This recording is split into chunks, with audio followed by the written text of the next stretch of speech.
उसके बाद इसको शुरू किया तो इसलिए आया।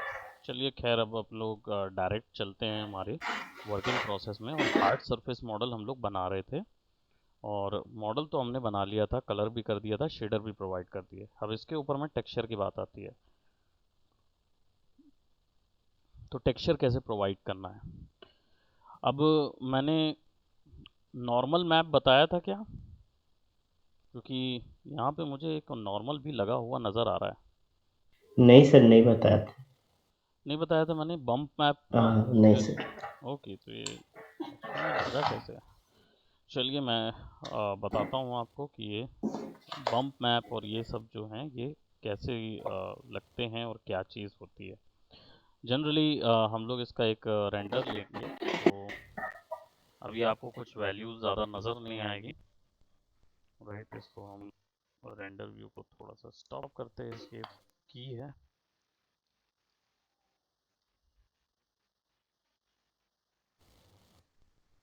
Okay, alright. तो ज्योमेट्री तो हमारी रेडी है और हमारा जो रेफरेंस है तो वो भी क्या बोलते हैं काइंड ऑफ सिमिलर है, बट इसमें काफ़ी डस्ट लगी हुई है।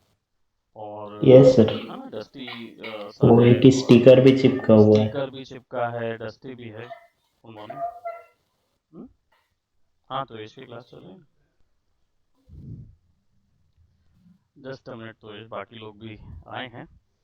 तो यस अब सर। ये जो डस्ट यहाँ पे दिख रही है, हमारा जो ऑब्जेक्ट था ना उसमें थोड़ा सा डस्ट थी, शेडर वगैरह तो हमने लगा लिया।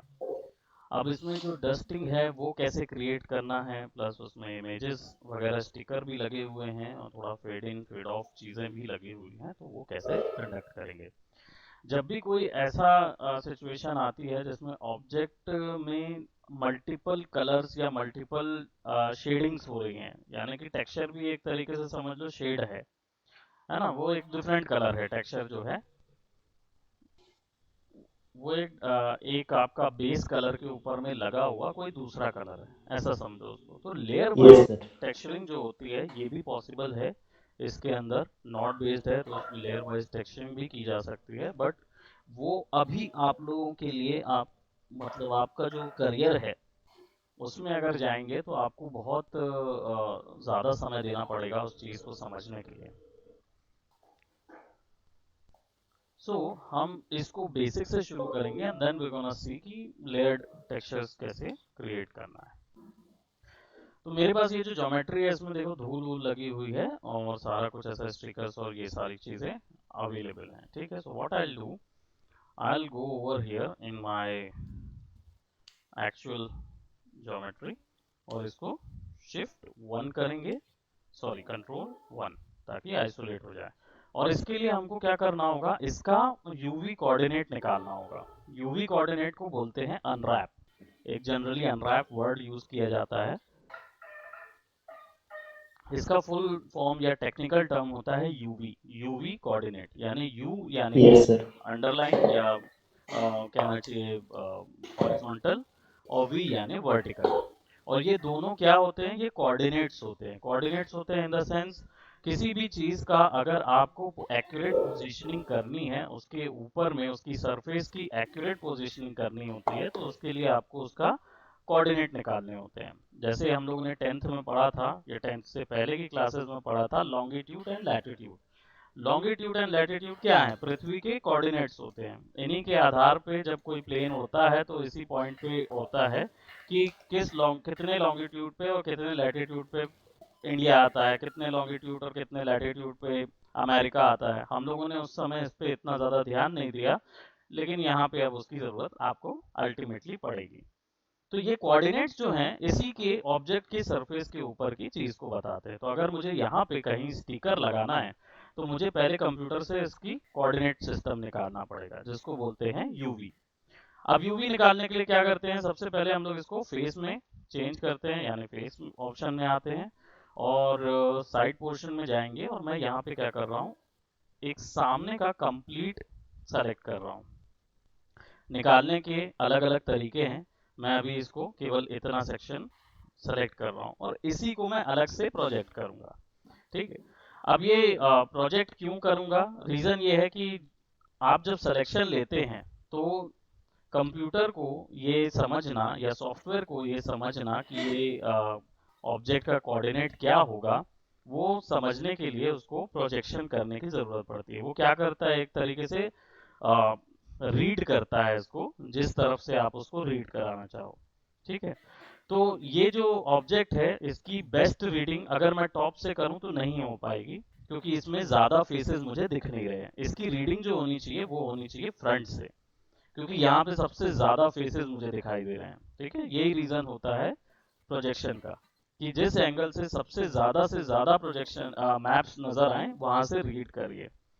ठीक है, अब मैंने इसको सेलेक्ट किया, एक हिस्से को, बड़े हिस्से को, जहाँ पे मुझे ज़्यादा डिटेल्स डालनी है, केवल उतने को सेलेक्ट किया। अब इसके बाद इसका प्रोजेक्शन करने के लिए यूवी ऑप्शन होता है मॉडलिंग में, जब आप रहोगे टैब में तो यूवी ऑप्शन होगा।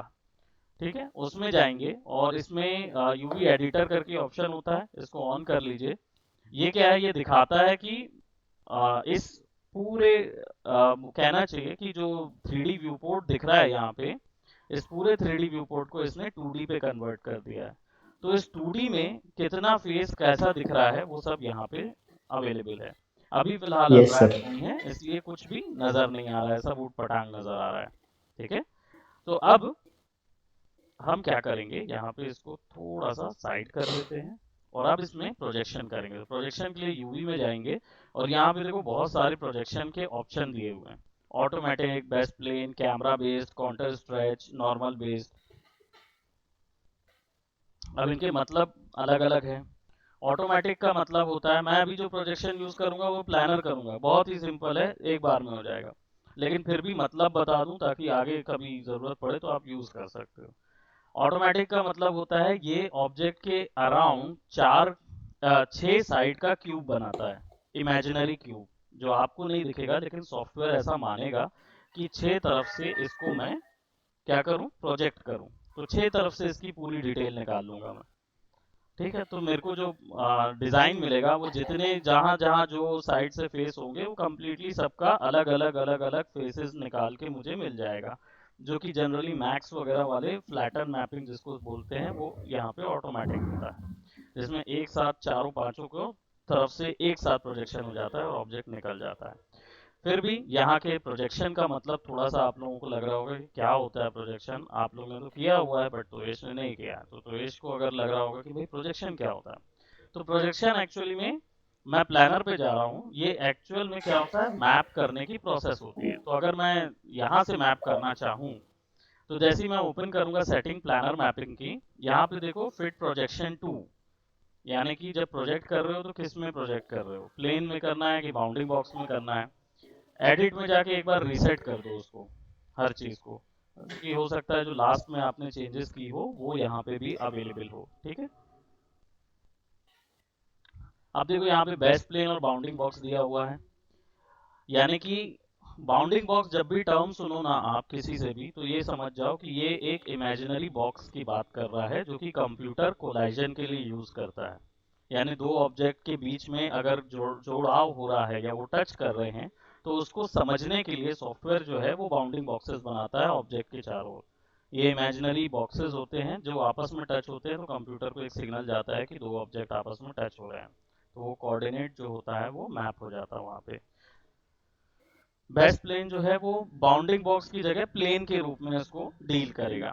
लेकिन ये प्रोजेक्शन की बात हो रही है, ठीक है, याद रखना ये जो प्रोजेक्शन की मैप है वो प्लेन से ही होगा। बाउंडिंग बॉक्सेस में क्या होगा, अगर कुछ छूट भी रहा होगा ना तो वो भी आ जाएगा, लेकिन अगर आप बेस्ट प्लेन में करके करोगे ना तो ये हिस्सा नहीं आएगा, सिर्फ सामने का हिस्सा जो कोऑर्डिनेट आप बताओगे बस उतना ही आएगा। ठीक है, सो हमने यहाँ पे क्या किया हुआ है, fit projection to bounding box किया है, प्रोजेक्ट फ्रॉम एक्स वाई और जेड एक्सेस, यानी कि किस जगह से करना है। वाई से करूंगा तो टॉप एक्सेस आएगा, जेड से करूंगा या एक्स से करूंगा तो साइड आएगा, जेड से मैं करूंगा तो ये सामने से प्रोजेक्ट करेगा, जहां पे सबसे ज्यादा एरिया मिलेगा। तो जेड पे करते हैं, यहाँ पे keep image width and ratio on कर दो, यानी कि अगर प्रोजेक्ट कर रहे हो तो इधर के हिसाब से वो मैनेज कर लेगा उसके साइज को। इंसर्ट प्रोजेक्शन बिफोर डिफॉर्मर्स, यानी कि जो आपके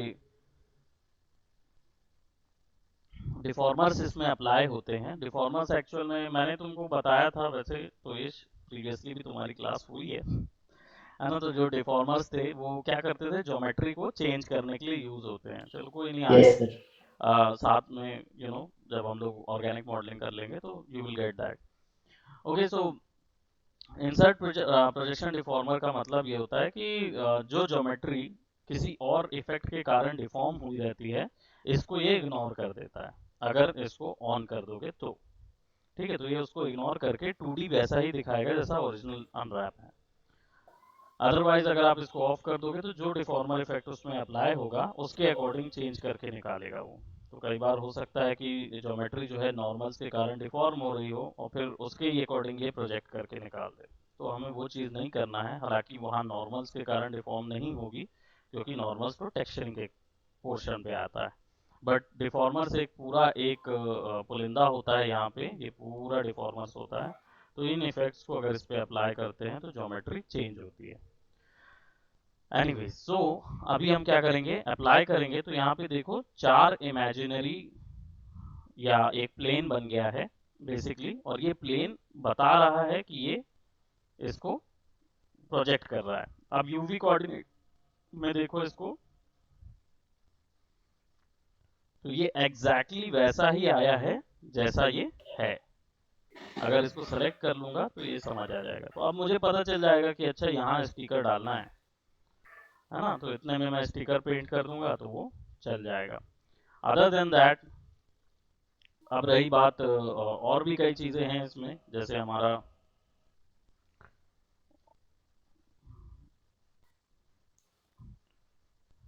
है ना, ये सब तो हम पेंट कर ही लेंगे, हमने ये पूरा एरिया तो कर ही लिया है। ठीक है, एजेस वगैरह बाकी चीजों का अगर निकालना है हमको अनरैप, तो क्या करेंगे, लेट्स गो ओवर हियर। इसको सेलेक्ट करते हैं Ctrl+1। अब बचा हुआ जो हिस्सा है सेलेक्ट करते हैं, वो ये वाले हिस्से हैं, राइट। अब इनमें से ये वाले हिस्से जो हैं इनको ऑफ कर देते हैं, क्योंकि इनको रखने का कोई फायदा नहीं है, राइट। ये बेसिकली इसलिए फायदा नहीं है क्योंकि ये इसी डायरेक्शन से प्रोजेक्ट अच्छे होंगे।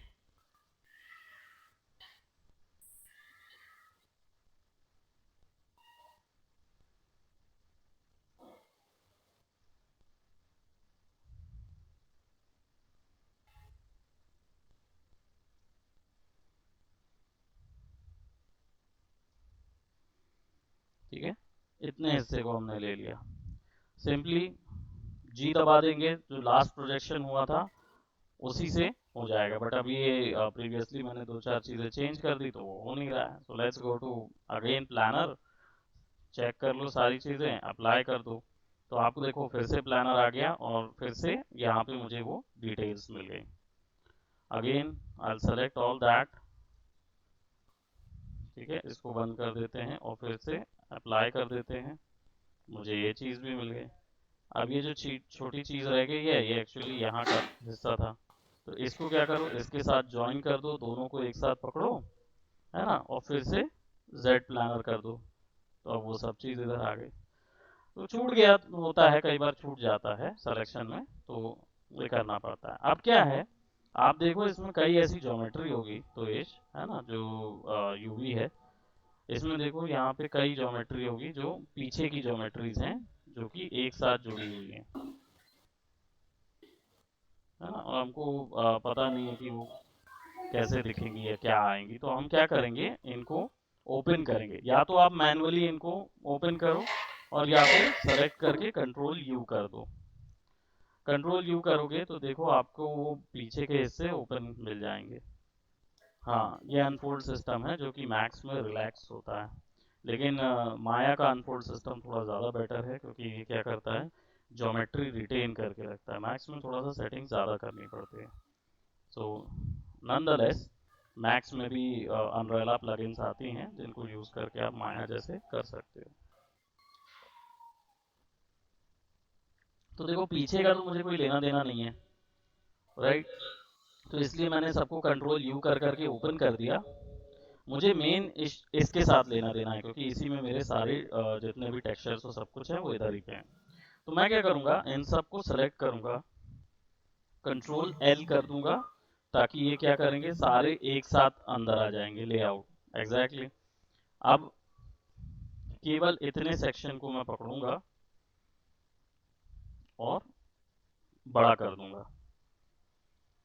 बड़ा करने के पीछे मेरा रीजन बस इतना सा है कि मैं चाहता हूं कि जो मेरी ज्योमेट्रीज हैं या जो मेरा डिजाइन्स हैं, जो भी कुछ मैं कर रहा हूं वो क्लियर आए, है ना। बाकी यहाँ पे मॉडल के शेप में कोई अंतर नहीं आता, मॉडल के कोऑर्डिनेट पे अंतर आता है। अगर इसको करेंगे तो मॉडल का जो यूवी कोऑर्डिनेट है उस पे आता है। ठीक है, तो अभी हमने क्या किया, एक निकाल लिया इसको, और चलिए इसी को ले चलते हैं फोटोशॉप में। Let me just show you directly कि ये कैसा होता है। तो यूवी कोऑर्डिनेट लेंगे, ठीक है, और इस पूरे को ले चलते हैं हम लोग फोटोशॉप में। तो let's go to UV snapshot, browse.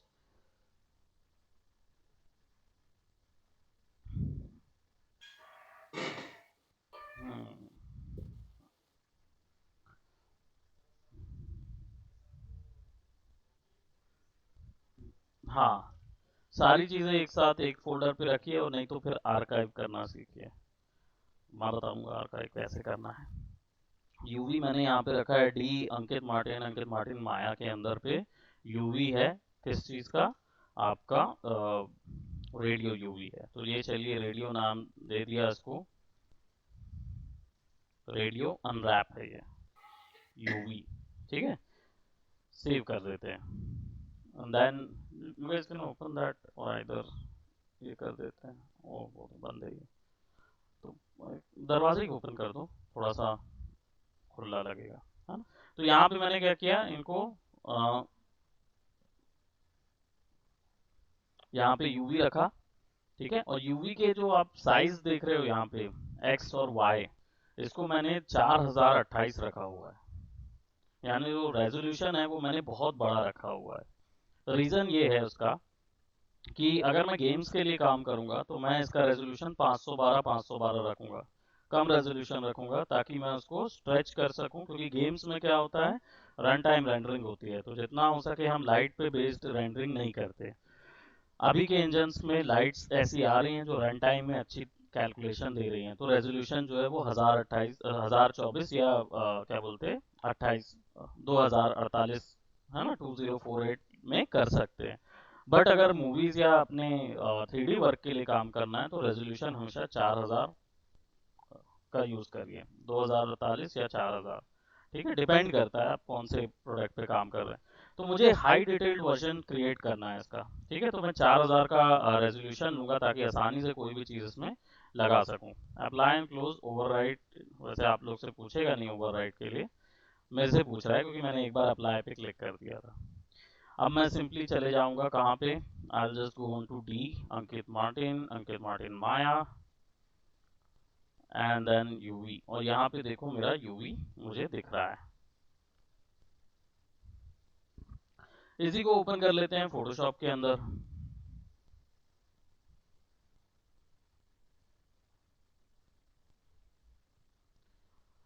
Really, it's a poison. I tell you, it's a very bad taste. But what else? What else we can do? So हम यहाँ क्या करेंगे, रेजोल्यूशन को लेंगे, फटाक से इसको यहाँ लगा देते हैं, राइट।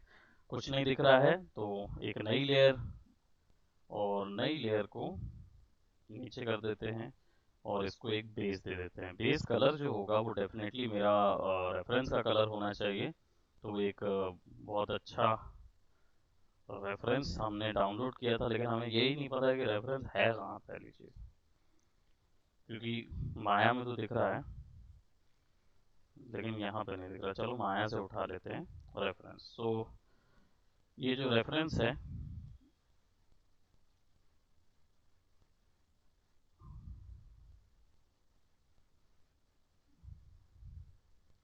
वो है copy over here, paste, reference maximum,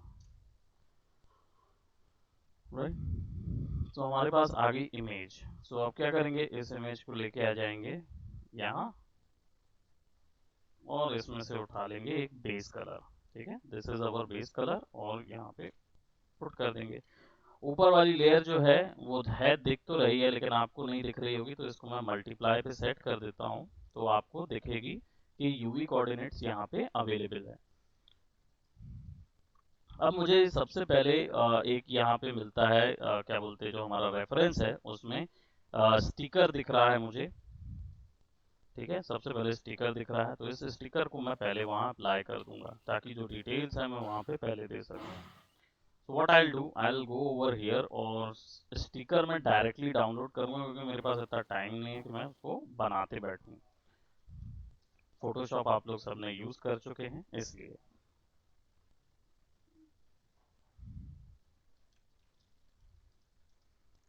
sticker ऐसा करके सर्च कर लेंगे, और इसी टाइप का स्टिकर करना है एग्जैक्टली तो आप कर सकते हो, नहीं तो उसी से रिलेटेड टर्म यूज कर सकते हो, तो आपको स्टिकर का वो भी मिल जाएगा, है ना, डिजाइन भी मिल जाएगा। तो कौन सा वाला डिजाइन इससे मैच खा रहा है, it will be a pinkish sticker with all that, है ना। देखना है, देख लो। हाँ, pinkish sticker with the music and all. So हम क्या करेंगे, हम जाएंगे अपने इधर और pink sticker with music and all search करेंगे। आई कुड सर राइट वो दैट सेम वाला दिखा था वहाँ। ऊपर में। हाँ सर। कहाँ पे है ये हाँ ये अरे ये वाह, देखो। पार की नजर है आपकी। अरे देख लिया उसने भाई, मेरी तो नजर भी नहीं गई थी।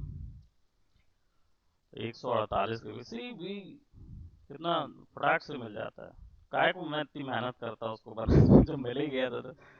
मैं बताऊं तो ये भी उसने भी मेहनत नहीं की है, जो अपना बंदा था जिसने बनाया है ये आर्ट वर्क, उसने भी इसको यहीं से मेहनत ही नहीं की है, डाउनलोड किया उसने भी होगा यहीं वो से भी। डाउनलोड मार दिया है।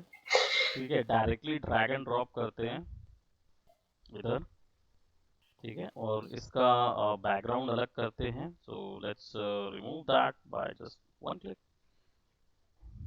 Copy, let's go and paste it right over there.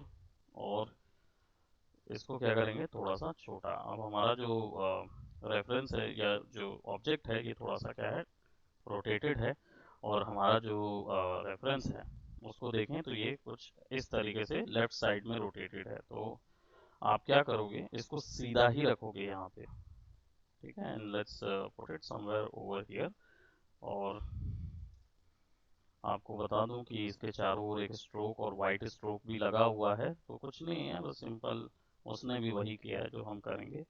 सो उसने स्ट्रोक लगा दिया है। ठीक है, और थोड़ा सा ऐसा बढ़ा देना है, और फिर उसके बाद एक सिंपल नई लेयर लीजिए, इसको मर्ज कर दीजिए, और फिर एक और स्ट्रोक लगा दीजिए। सो इस बार पतला स्ट्रोक एंड ब्लैक, डन, टा। See I how fast I am with this Photoshop.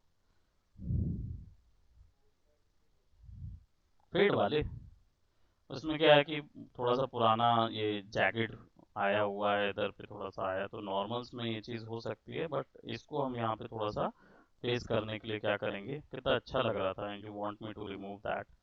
But चलिए, अब आप बोल रहे हैं तो इसको थोड़ा सा हम रिमूव कर देते हैं जस्ट टू शो। तो ब्रश में जाएंगे, एक कोई राइट इस तरीके का ब्रश ले लेंगे, इसमें लेयर मास्क कर देंगे।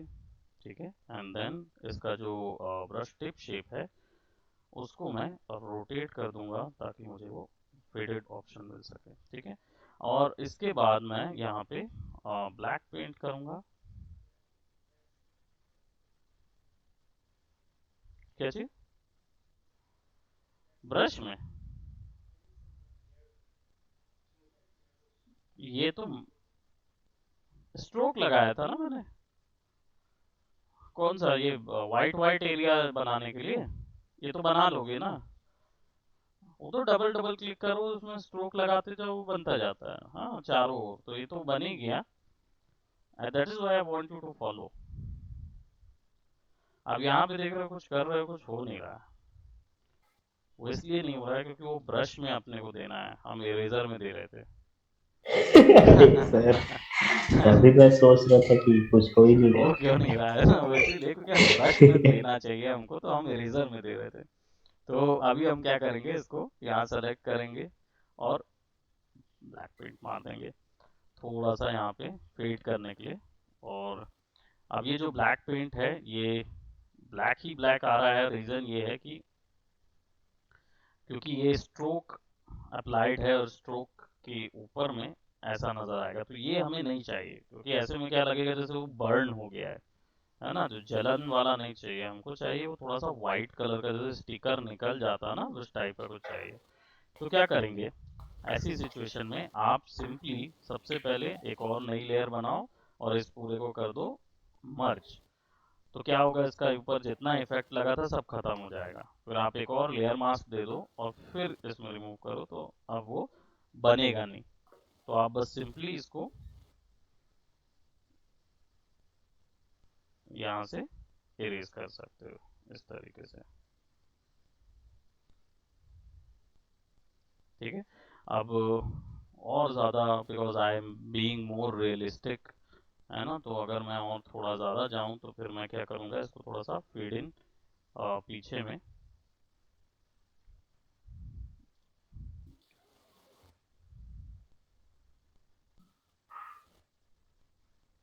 इरेजर से इरेज कर दूंगा। हाँ, तो ये थोड़ा सा फेड लुक आ जाएगा कि समथिंग लाइक दैट। हाँ, तो ये फेड हो गया कि भैया हाँ वो नुचा हुआ है, ठीक है।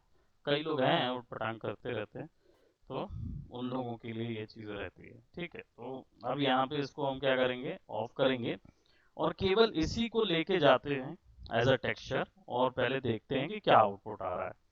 हमेशा बैक एंड फोर्थ करते रहिए, देखते रहिए, है ना। तो इसका नाम हम कर देते हैं रेडियो अंडरस्कोप TEX, यानी ये टेक्सचर है, ठीक है। सेव कर देंगे। Let's apply it on our geometry. So geometry select करेंगे, कंट्रोल 1, और देखिए रेडियो बॉडी ऑलरेडी सेलेक्टेड है ना, यहाँ पे ऑलरेडी सेलेक्टेड है। वो नीचे चला गया तो ऊपर आएगा। एनीवेज, सो खैर छोड़ो। सो यहाँ पे आपके पास कलर ऑप्शन है, ठीक है। कलर के अंदर आपको वो इमेज डालनी है, तो कलर के आगे जस्ट क्लिक करेंगे, फाइल में जाएंगे, इमेज नेम देता है फाइल के अंदर, और यहाँ नॉट को भी देख लो।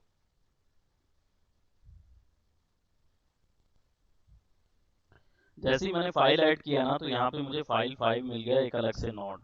मैं अलग से भी ना यहाँ पे टैब दबा के फाइल सर्च करूंगा तो मुझे फाइल प्रोजेक्ट वो मिल जाएगा, texture as a texture file मिलने लगेगी। दिख रहा तो इश? Yes sir. हाँ, तो ये फाइल में टेक्सचर पे क्लिक करूंगा ना, तो यही फाइल ओपन होगी यहाँ पे।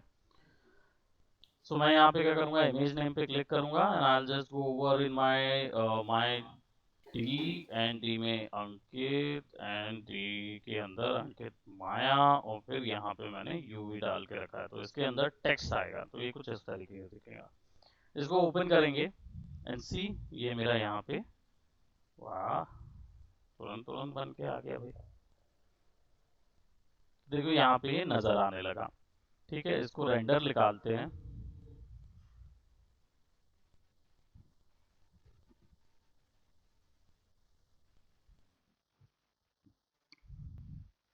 अब क्योंकि टेक्सचर 4028 है ना, बड़ा टेक्सचर है, तो इसके कारण से क्या रेंडरिंग भी थोड़ा सा टाइम लेगी। ओ गॉड, ये ऐसा क्यों टाइम ले रही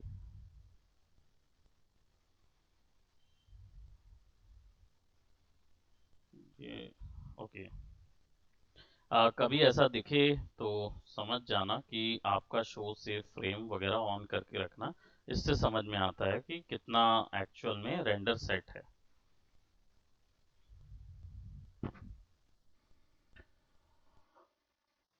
नॉर्मल मैप ऑलरेडी अप्लाइड है, इसके कारण से वो ऐसा नज़र आ रहा है। सो नॉर्मल्स हम लोग रिमूव करेंगे या उसकी वैल्यू कम करेंगे। ज्योमेट्री देखो कैसी नज़र आ रही है, तिरछा तिरछा हो गया है। ऐसा क्यों हुआ है? आई हैड टू सी, क्योंकि होना नहीं चाहिए। ऑब्जेक्ट जो है वो कंट्रोल 1, ओह हिल क्यों गया ये?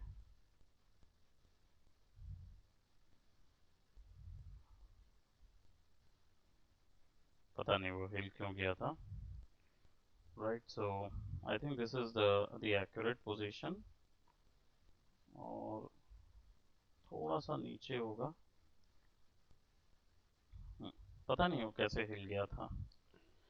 सो हम क्या करेंगे, फिर से इसमें कलर में जाएंगे, फाइल में जाएंगे, इमेज नेम पे टेक्स्ट ओपन। ठीक है, तो ये आ जाएगा यहाँ पे बराबर से फिक्स। अब देख रहे हो थोड़ा सा ये लग रहा है कि ये तिरछा होना चाहिए था, है ना? तो फिर यहाँ पे क्या करोगे, माया में जाके इसको सेलेक्ट करके आप तिरछा कर दो। ठीक है, सिंपली। और यहाँ पे क्या करो, फाइल सेव एज png, ऐसे ही सेव करो, ओवरराइट बोलेगा, सेव कर दो। ठीक है, एंड देन माया में जाओ। ठीक है, अब यहाँ पे आपको चेंज नहीं नज़र आ रहा है, तो आप क्या करोगे, यहाँ जाओगे नीचे और रिसेट्स के अंदर यहाँ पे देखो रीलोड लिखा हुआ है, रीलोड।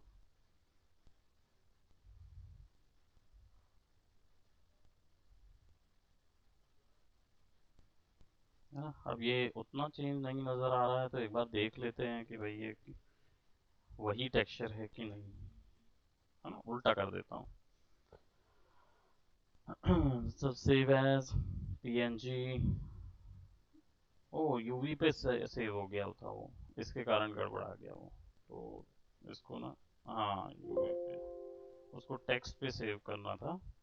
सेव करने के बाद नाउ यू कैन सी, तो इट विल, और इसको रीलोड करोगे टेक्सचर को, तो वो रीलोड होके वैसे ही आ जाएगा। ठीक है, तो इसका मतलब हम समझ सकते हैं कि भाई ये बराबर था, है ना? तो ये थोड़ा सा हम नीचे करके इसको लगा देते हैं, फाइल सेव एज png, और टेक्स्ट पे सेव करेंगे। और अनरैप की ज़रूरत पड़ सकती है, तो अनरैप की फाइल जो है वो फिर से ओवरराइट कर दो उसके साथ, यूवी के साथ। ठीक है, क्योंकि वो गड़बड़ा गई थी। तो reload it and it will now put on the exact situation. अब देखो क्या है, नॉर्मल्स अप्लाइड हैं इसके अंदर। और नॉर्मल्स क्या होते हैं जनरली, जो ज्योमेट्री की रफनेस होती है या ज्योमेट्री के ऊपर में स्क्रैच पड़ते हैं या कुछ ऐसे, तो इन सब चीज़ों के लिए ना नॉर्मल मैप बनता है। और नॉर्मल मैप क्या होता है, ये एक्चुअली में आरजीबी वैल्यू होती है जो डिसाइड करती है कि फेस के ऊपर में, ये ना वर्टेक्स पे काम नहीं करता, ये काम करता है फेस के ऊपर में। जो पॉलीगोनल फेस होते हैं उनके बीच में ये क्या बोलते हैं, स्क्रैच ऐड करना हो या कुछ ऐसी डिजाइन ऐड करना हो, वो वहां करता है। क्योंकि ये इनका जो फॉर्मूला होता है ये पॉलीगॉन को बनाने का, कि जब ये पॉलीगॉन्स बनते हैं तो ये भी ग्रिड फॉर्मेट में बनते हैं, तो इनके अंदर इमेजिनरी ढेर सारे सब डिवीजन होते हैं, उनको यूज करता है एक नॉर्मल कोई भी डिटेल्स बनाने के लिए। ठीक है, तो यहाँ पे हमने ऑलरेडी एक नॉर्मल लगा के रखा हुआ है विच इज बम 2D। तो मैं क्या कर रहा हूँ, यहाँ से उसको डिलीट कर देता हूँ। तो I just select and delete, वो इसलिए क्योंकि मैं चाहूंगा कि हम फिर से इसको एक्सप्लोर करें।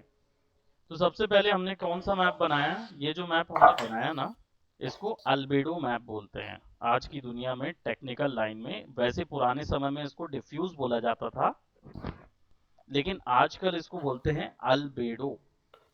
ठीक है, तो ये ध्यान रखना, अगर कोई बोलता है अल्बेडो मैप लगाया, अल्बेडो मैप लगाया, समझ जाना कि उल्लू ना बनाए, हमें पता है कि डिफ्यूज है। ठीक है, डिफ्यूज मैप है वो।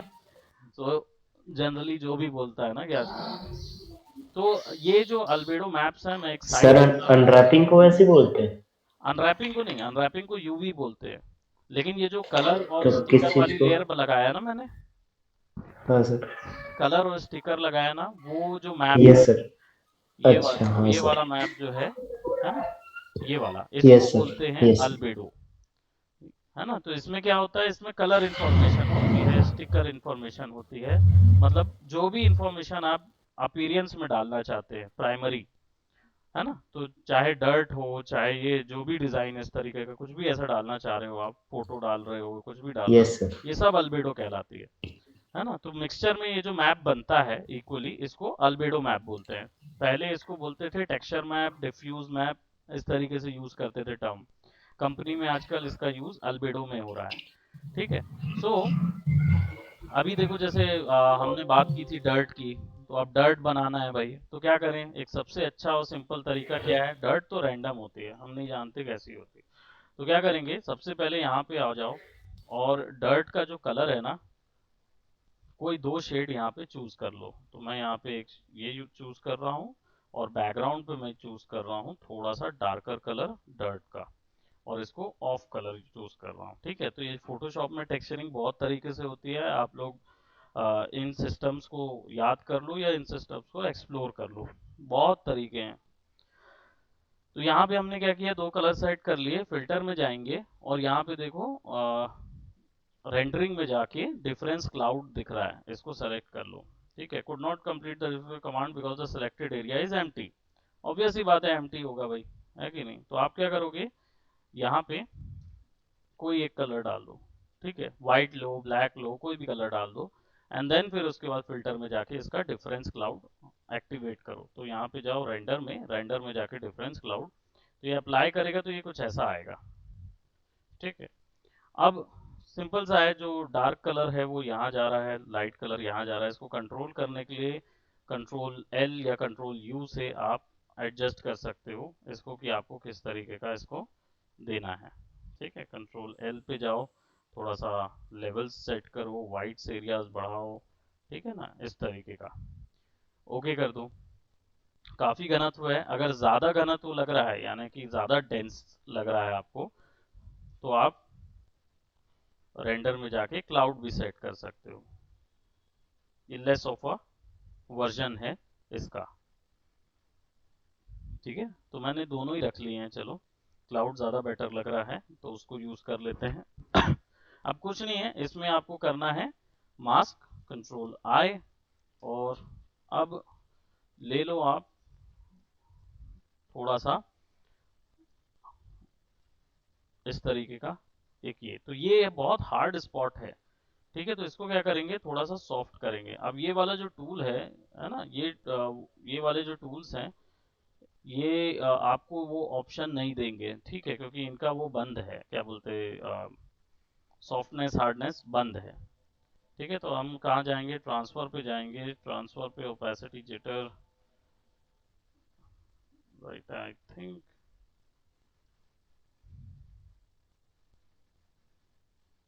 ओपेसिटी जिटर में आप देखोगे तो थोड़ा सा ऐसा मडी सा लुक आएगा।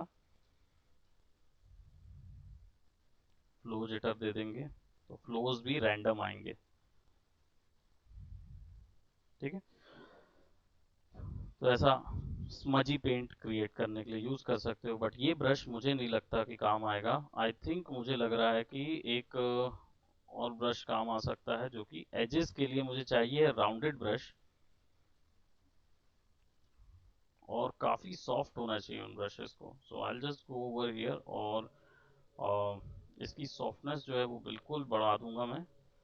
ठीक है। और स्मूथिंग लेवल जो है वो ज़ीरो कर दूंगा, क्योंकि मुझे बिल्कुल पसंद नहीं आता स्मूथनेस। ठीक है। और यहाँ पे देखो ऑलरेडी कुछ कुछ पेंट मैंने गलती से इधर कर दिया था, तो वो चीज़ है। अब क्या करेंगे हम, सबसे पहले ये तो बंद कर देते हैं, tape shape, shape dynamics of कर देते हैं। राइट, यहाँ पे केवल ट्रांसफर ऑन है। अब आप बोल रहे होंगे कि अरे सर ये तो बहुत हार्ड है, ये ऐसा वैसा, ये सब कर सकते हैं आप, लेकिन I don't give anything on to that, because I know कि हम क्या कर रहे हैं। सिंपली हम क्या करेंगे, सबसे पहले इसको एजेस में लगाएंगे। ठीक है। जो हमारा एजेस है, एजेस में ही डर्ट लगेंगी। तो ये डर्ट जो लगी हुई है, इसका एक सिंपल वो बता दे रहा हूँ। और यहाँ सेलेक्ट कीजिए आपका इरेजर। ठीक है। यहाँ पे मैंने इरेजर सेलेक्ट किया हुआ है। And what I will do, probably not eraser, basically same brush को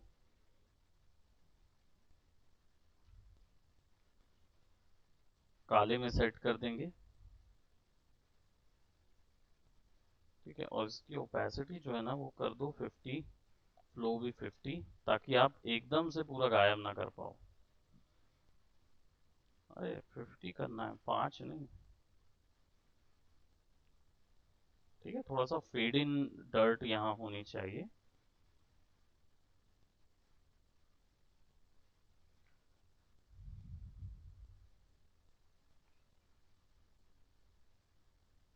ठीक है, and then what will do, will take some smudge out, smudge tool ले लेंगे। ब्रश मैंने प्रीवियसली नहीं बताया होगा आप लोगों को, लेकिन स्मज का यूज कर सकते हो ऐसा स्कैटर करने के लिए, ठीक है। तो इसका स्पेसिंग जो है वो थोड़ा बढ़ा दो और स्ट्रेंथ कर दो 10, एकदम कम स्ट्रेंथ, और प्रोबेबली थोड़ा सा बढ़ा देते हैं।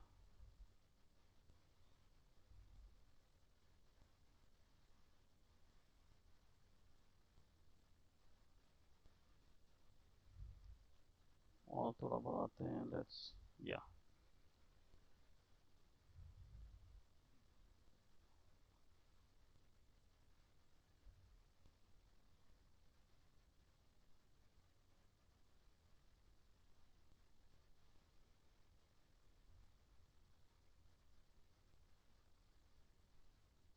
एक सॉर्ट ऑफ एजेस में ही डर्ट जमती है, तो ये डर्ट हम वहाँ लगा देंगे।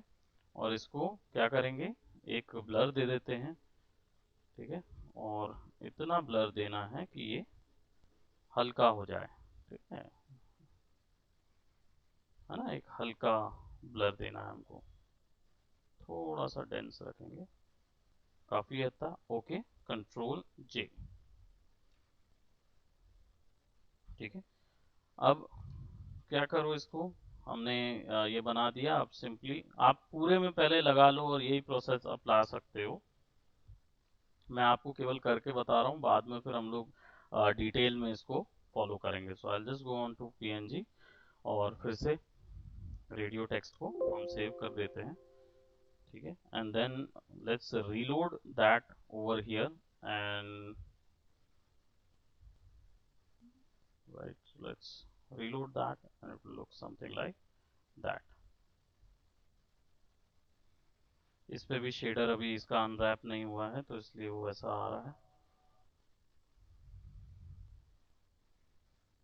ये देखो, ये एजेस में स्मूथ करने के बाद इस तरीके का नजर आता है वो,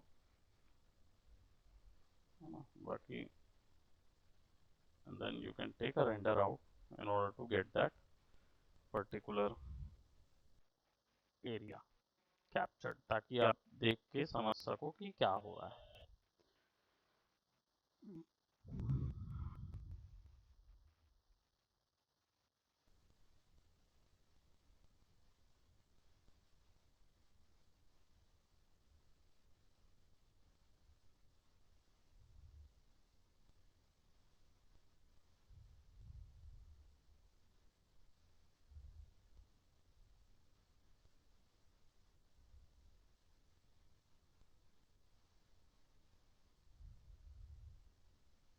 ओके, सो समझ आ रहा है यहाँ पे कैसा दिख रहा है ये।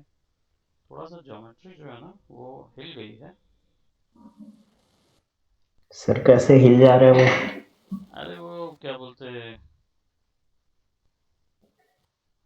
जब शुरू शुरू में अपन जब इस पे वर्क कर रहे होंगे ना, तो कहीं ना कहीं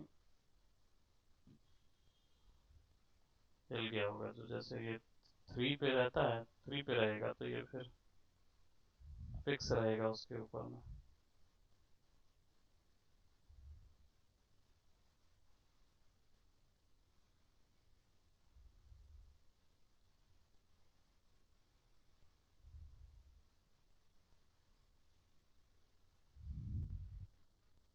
ओके, सो वो हिलता है इसीलिए कि वो कभी लग जाता है, हाथ हाथ लग जाता है तो हिल जाता है, ऐसी बात नहीं। ठीक है, उसके अलावा और कोई इसमें सॉफ्टवेयर एरर नहीं है।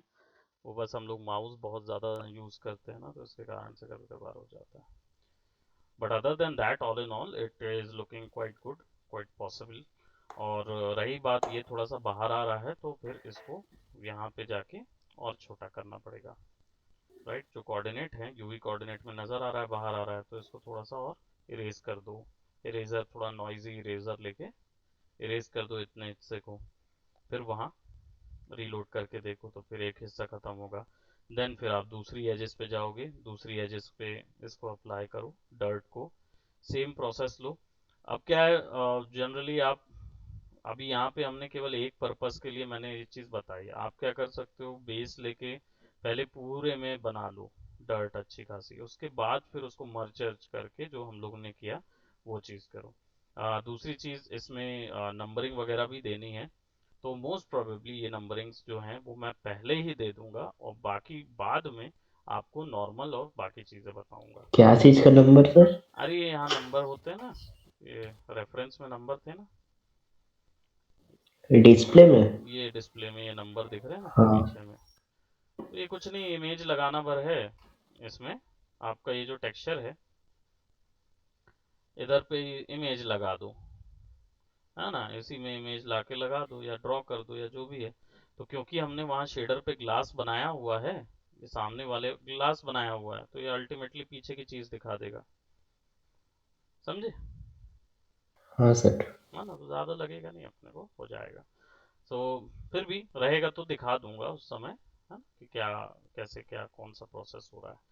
बाकी फिर उसमें जब हम लोग आगे जाएंगे तो नॉर्मल और बम्प मैपिंग और डिस्प्लेसमेंट मैप, वैसे डिस्प्लेसमेंट लगेगा नहीं, बट देखेंगे कौन सी चीज़ इसमें यूज़ होगी। ठीक है, फिर इसकी रेंडरिंग कवर अप करेंगे, टर्न टेबल बता दूंगा, फिर आप मेरे को वो देने लगेंगे असाइनमेंट फटाफट। ओके। Yes sir. ओके, उसके बाद फिर हम लोग कैरेक्टर पे जाएंगे, कैरेक्टर मॉडलिंग करेंगे। वैसे कैरेक्टर मॉडलिंग बोलना नहीं चाहिए तो इसको, क्योंकि मैंने सुअर वाला मॉडल बना के दिखाया था, याद है, जीरो से हम लोगों ने कैरेक्टर बनाया था।